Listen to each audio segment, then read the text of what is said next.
Hello, good people. This is Walt again.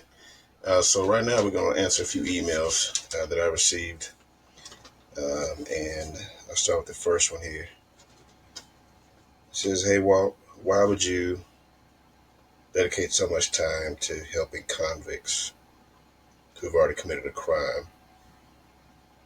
How do you think you can save them?" Well, I don't think I can save them. So my mission is several things that I consider when I um dedicate myself to those kind of missions. I call them missions. Because for one, I want to identify some of the common issues that cause so many men in certain communities to go to prison.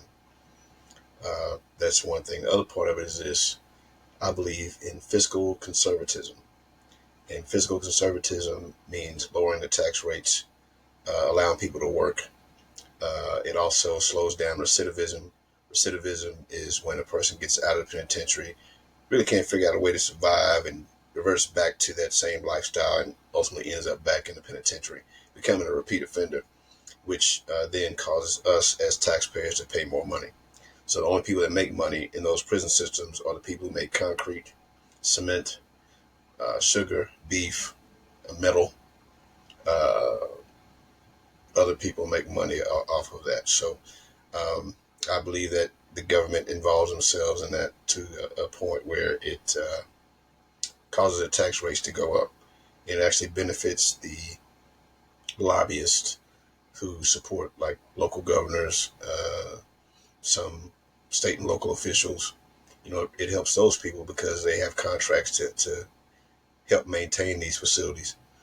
So I think the best way to slow some of that down, the taxes and the recidivism rate, and to allow people to work who can work and are willing to work, of course, slows down the increase in taxes, right? Because right now they're working for cheap labor in a penitentiary. It's basically slavery under the 13th Amendment. 1865, I believe it was abolished. Slavery was abolished unless you committed a crime. Now you commit a crime, and now it's like slavery. I mean, you see the penitentiary, especially in Texas, is very similar to slavery, the way they operate and what they do. But that makes it not so illegal, so to speak. Not saying it's not, but that's why they're allowed to do what they do. 13th Amendment. All right. Um, and also on another note, when it comes to identifying the issues, what I've noticed so far is that if there's a lack of masculinity in the household, the common issue I've seen, even if the father is there, if he is not exhibiting and setting the rules in that household, he's just going to work, going home. Those children have a tendency to have young teenage pregnancy. A lot of children at a young age they can't feed or take care of. Um, Penitentiary is pretty close. It's within their reach if they don't graduate high school at a minimum and don't continue to college or the military. They have a tendency to end up in the penitentiary, especially during their crime-prone years, 17 to 29. A lot of testosterone, a lot of I'm invincible kind of attitude, a lot of I want to fight kind of attitudes. So typically, the military drafts men, not women, drafts men at 18 because that's their crime-prone years. They're impressionable and they're ready to go. So yeah. So anyway, that's why I do that. Yeah, I want to identify those problems, but 9 times out of 10, I went to halfway houses. I've gone to halfway houses. I've talked to many men from penitentiary, women both, and all of them have similar issues. Lack of masculinity in the household. The people that don't want to hear it, they don't want to hear it, but it's a fact. Have a higher propensity for depression, anxiety. There appears to be a direct correlation between lack of masculinity in a young man and his boyish ways, lack of ability to respond. He reacts. He's not given the ability to respond or taught how to respond, to have responsibility. He then becomes a reactive. Also, the same thing happens with a young female, promiscuous, right? Looking for love, looking for attention in a way that's probably not healthy for her. Um, Teenage pregnancy, typically from a man she won't marry. Uh, so on and so forth. I can go on and on. What? What? Let's see. The other email was about HIV in the South. Very interesting. I had done a study, I think in 2014, 2015. I was studying for a lieutenant's test, and there were several different things we studied. But um, going off memory at that time, it was the rates were pretty high during that time. And that was 2015, I believe. 2015, I believe. Anyway, the most current study, I looked at the most current studies, and it shows that male to male contact was number one when it came to contracting HIV. Male to male contact, 67% increase. I'm sorry, 57% increase in the South of HIV in 2024. 57%. 86% of HIV is contracted through male to male contact, sexual contact, male to male sexual contact, MMSC, as they call it, male to male sexual contact.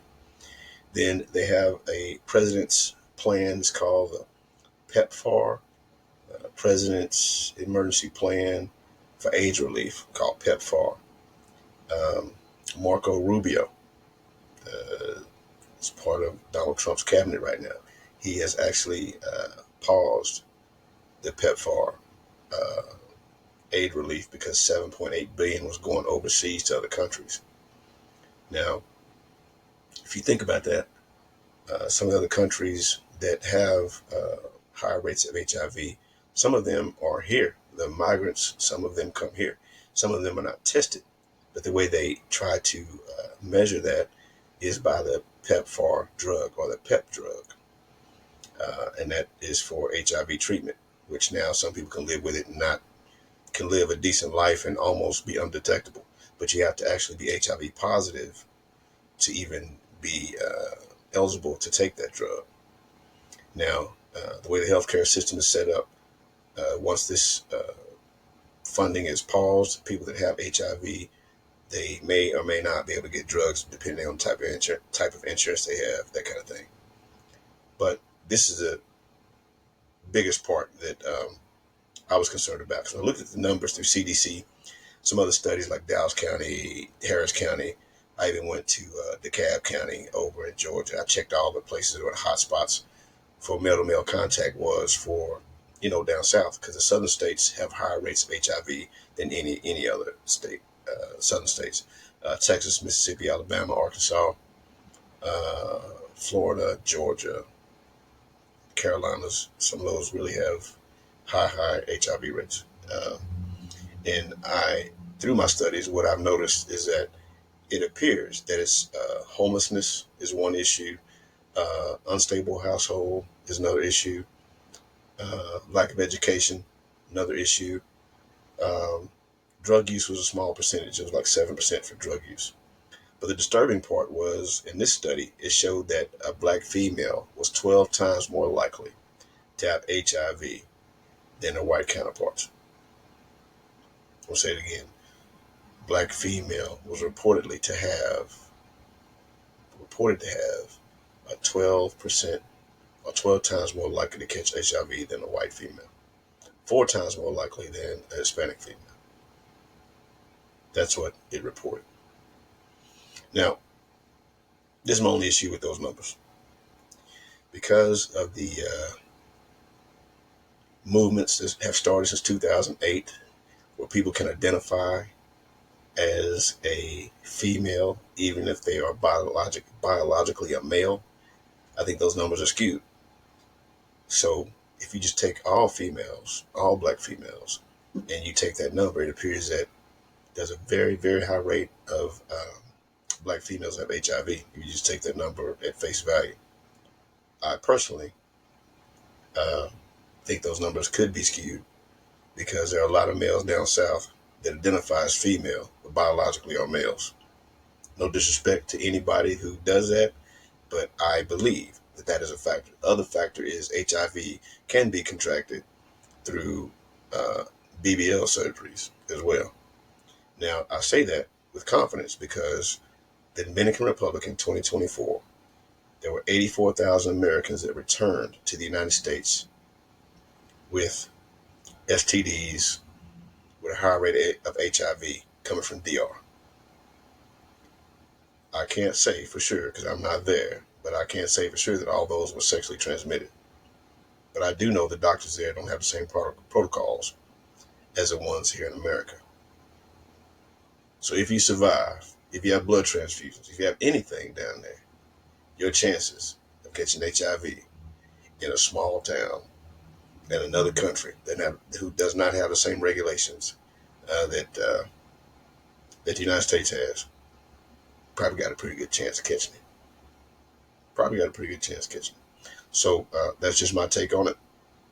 I think the numbers could be skewed because people who identify as female and those who actually get BBL surgeries. Excuse me. So I think that's a factor. Because you take that and you think about if 86% of HIV is contracted from male to male contact, then you have a higher number in black females, according to this chart. But then you can let a male identify as a female, a biological male identify as a female. Then those numbers could be questionable. Have a lot of questions on that. Anyway, those are two of the emails. I don't want to drag this out too long, but those are two of the emails that I reviewed and chose to answer. If you want me to do more detailed, I guess, studies on HIV from down south, Harris County, Dallas County, DeKalb County, any one of those, I can do that more in depth if you would like me to, and I can do that and report it to make it more concise, so you don't have to do it yourself. Or if you want me to talk more about why I chose to help some of the young men who get out of the penitentiary with my concerns for, fiscal conservatism. Fiscal conservatism about the money. It's about the money, maintaining it and keeping it close. Lower taxes, that kind of thing. And it reduces crime to a degree. You can't stop crime, you can try to reduce it. And it allows some of these young men to come back and have hope. Because what people don't realize also is that Texas is a felony-friendly state. So what I mean by that is, if you have training and you train a felon and you train them, you can get money from the government to actually train them and hire them. That's why you see a lot of convicted felons who are CDL drivers, right? A lot of them are construction workers, if they choose to do that. Or if they have a family that can help save them a family business before they got incarcerated, then those people are less likely to be incarcerated again. Because if we don't stop the gentlemen who come out, men and women both, who come out of the penitentiary for a previous crime, then they give bad information to the next generation. So what ends up happening is that convicted felon raises more kids to become more felons. If he doesn't learn from his own mistakes, he gives bad information, or she gives bad information to the younger generation, and the cycle continues. So people think, or always talk about generational curses. I say generational practices. You stop doing the shit you've been doing, and maybe it won't happen. That's just me. Got to change the game. And if you know that your friends you had before told on you from going to the pen and got you caught up, leave them alone. Leave them alone. Leave them alone. If you're in a relationship with a whole lot of what I call snapdragons, crazy women or crazy men, man babies, if you're in that relationship, break up. Let it go. I promise you. Because one of you are going to jail. I promise you. One of them going to jail. So anyway, that's the reason why I believe that education in that area is very important to try to reduce that. So anyway, it's in a nutshell. I appreciate y'all. Until next time, if you have more emails, email me, or you can send a message to me on Ask Walt podcast, or you can on YouTube, Instagram, TikTok, anyone. You can DM me, IM me, whatever. It's fine. And those that know me personally can Send me a text. All right. Y'all take care.